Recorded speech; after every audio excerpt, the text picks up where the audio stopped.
नमस्कार मित्रांनो, नवीन आपले सरकार सेवा केंद्रासाठी जाहिरात प्रसिद्ध झालेली आहे आणि यासाठी ऑनलाईन पद्धतीने अर्ज मागवण्यात येत आहेत। यासाठी फक्त काही दिवस शिल्लक राहिलेले आहेत। तर या व्हिडिओमध्ये मित्रांनो आपण यासाठी अर्ज ऑनलाईन कशा पद्धतीने करायचा, कुठल्या वेबसाईटवरती करायचा आहे आणि बाकीची जी काही माहिती आहे ती सुद्धा जाणून घेणार आहोत। त्यासाठी व्हिडिओमध्ये शेवटपर्यंत राहा। आपले कोणी मित्र असतील त्यांच्यापर्यंत माहिती शेअर करा। तर मित्रांनो, या ठिकाणी पाहू शकता ही नोटीस आहे। दिनांक 31 जुलै 2025 रोजी जी आहे तिथे नोटीस काढण्यात आली होती। यामध्ये पाहू शकता नागपूर जिल्ह्यातील तालुके, नगर परिषद, नगरपंचायत, महानगरपालिका क्षेत्राकरिता आपले सरकार सेवा केंद्र स्थापन करण्यासाठी रिक्त जागेसाठी अर्ज मागवण्यात येत आहे। यामध्ये वेळापत्रक महत्त्वाचं आहे। वेळापत्रक समजून घेऊया।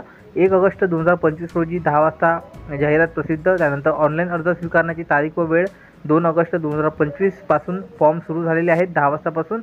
अंतिम दिनांक जे आहे ते 31 ऑगस्ट 2025 6 वाजेपर्यंत तुम्हाला करता येणार आहे। अर्ज स्वीकारण्याच्या शेवटच्या तारखेपर्यंत प्राप्त अर्जाची माहिती वेबसाईटवरती तुम्हाला 3 सप्टेंबरला दिसेल। त्या 2 वेबसाईटवर दिलेल्या आहेत। छाननी अर्ज जे आहेत 19 सप्टेंबर 2025ला होतील। त्यानंतर अपात्र अर्जाचे यादीवर काही आक्षेप असेल तर तुम्हाला 22 सप्टेंबर ते 27 सप्टेंबर या कालावधीमध्ये करता येणार आहे, सेतू शाखा नागपूर येथे। त्यानंतर अंतिम यादी जिल्हा संकेतस्थळावर 30 सप्टेंबरला 25 होईल आणि त्यानंतर तुमचा इंटरव्ह्यूसुद्धा होणार आहे नवीन GR नुसार। ते 1 ऑक्टोबर 2025 ते 30 ऑक्टोबर 2025 या कालावधीमध्ये जे काही इंटरव्ह्यू आहे ते होणार आहे। आता जी काही वेबसाईट आहे तुम्हाला यासाठी चेक करत राहते, वारंवार काही अपडेट्स आले या संदर्भातले। तर महत्त्वाच्या वेबसाईट्स आहेत ते ASSKnagpur.in ही वेबसाईट आहे। या वेबसाईटवरती तुम्हाला ऑनलाईन अर्ज करायचा आहे। 100 रुपये फी इथे लागणार आहे। तर जिल्हा प्रशासनाने अशा पद्धतीचे हे आहे। आता ऑनलाईन आणि ईमेलच्या माध्यमातून आणि ऑफलाईन आणि ईमेलच्या माध्यमातून कुठलाही अर्ज स्वीकारण्यात येणार नाही। फक्त अर्ज जे आहे ते ऑनलाईन केलेले अर्ज स्वीकारण्यात येतील ही गोष्ट लक्षात ठेवा। जिल्हा इथे 31 ऑगस्ट 2025 6 वाजेपर्यंत तुम्हाला अर्ज करायचा आहे। आता डॉक्युमेंट महत्त्वाचे कोणकोणते आहेत, अर्जासोबत तुम्हाला कागदपत्रे स्कॅन करून अपलोड करायचे। यामध्ये आधार कार्ड, पॅन कार्ड, एज्युकेशनल डॉक्युमेंट्समध्ये 12वी, ग्रॅज्युएशन आणि PG, त्यानंतर MSc असेल कॉम्प्युटर इन्फॉर्मेशन म्हणून, किंवा मग इथे CCC देऊ शकता।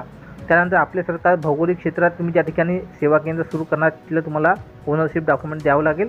भाडे तत्त्वावर असेल तर रेंट ॲग्रीमेंट द्यावं लागेल 15 दिवसाच्या आतमध्ये। CSC असेल तर CSCचे प्रमाणपत्र 18 वर्ष मिनिमम कंपल्सरी आहे, एज क्रायटेरिया। त्यानंतर कॅरेक्टर सर्टिफिकेट तुम्ही 1 महिन्यानंतर सुद्धा देऊ शकता, काही प्रॉब्लेम नाही।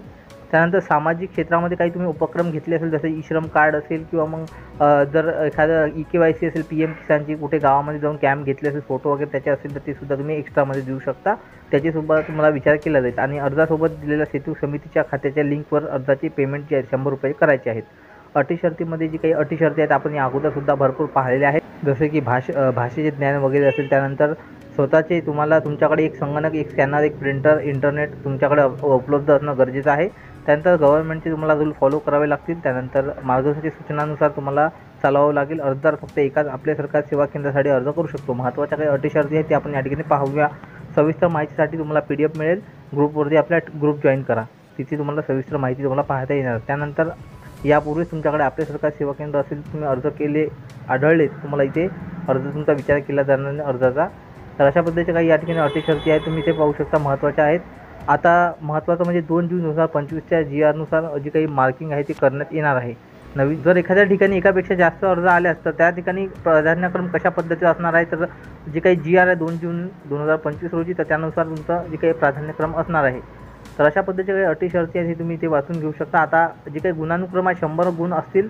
यामध्ये कशा पद्धतीने याला बायफर्गेशन केलेलं आहे ते पाहूया। कोणत्याही शाखेचा पदवीधर असल्यास 30 गुण, त्यानंतर PG असेल तर 25 गुण आणि CSC केंद्र असेल तर 25 गुण, अशा पद्धतीचे हे जे काही मार्किंग आहे ते असणार आहे। आणि समितीकडील मुलाखतीचे इंटरव्ह्यूचे 20 गुण असणार आहे। यामध्ये टेक्निकल नॉलेजचे 6 गुण, लोकसेवा हक्क अधिनियम म्हणजेच RTS 2015चे 4 गुण आणि सामान्य ज्ञान, व्यक्तिमत्व, सामाजिक क्षेत्रात राबवलेले उपक्रम, सामाजिक क्षेत्रात केलेला कार्याचा अनुभव यासाठी 10 गुण असणार आहे। ज्यांना जास्त मार्क असतील त्यांचं या ठिकाणी जे काही सिलेक्शन आहे ते होणार आहे। तर हे अशा पद्धतीचं जे काही आपले सरकार सेवा केंद्र नागपूर जिल्ह्यासाठी जाहिरात प्रसिद्ध करण्यात आलेली आहे।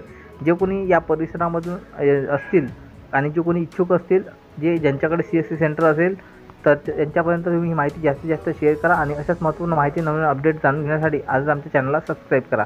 आता महत्त्वाचं म्हणजे तुम्हाला ऑनलाईन अर्ज कशा पद्धतीने करायचा ते सुद्धा तुम्हाला सांगतो।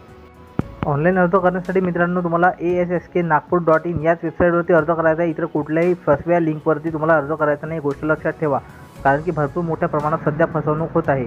यामध्ये आता या ठिकाणी आल्यानंतर हे पोर्टल आहे, अर्ज भरायचा आहे तुम्हाला, आधी डॉक्युमेंट अपलोड करायचे आहे, पेमेंट्स करायचं आहे, त्यानंतर तुमच्या अर्जाची स्थितीसुद्धा तुम्ही इथून स्टेटस चेक करू शकता, डॉक्युमेंटसुद्धा पाहू शकता.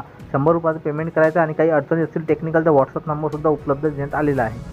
तर अशा पद्धतीचे मित्रांनो हे जे कोणी CSC VLE असतील किंवा इतर कोणी असतील ज्यांना आपल्यासारखा सेवा केंद्र घेण्यासाठी इच्छुक असतील नागपूर जिल्ह्यामधील, तर त्यांच्याकरिता ही एक मोठी संधी आलेली आहे, उपलब्ध झालेली आहे. तर इतरही जिल्ह्यामध्ये जाहिरात निघाल्यानंतर आपल्या चॅनलवरती माहिती घेऊन येत असतो आपण. त्यासाठी आपल्या चॅनलवरती तुम्ही नवीन असाल तर चॅनलला सबस्क्राईब करा. काही अडचणी असतील तर कमेंट करून अवश्य विचारा. धन्यवाद. जय हिंद, जय महाराष्ट्र. पुन्हा भेटू अशाच महत्त्वपूर्ण व्हिडिओमध्ये. धन्यवाद.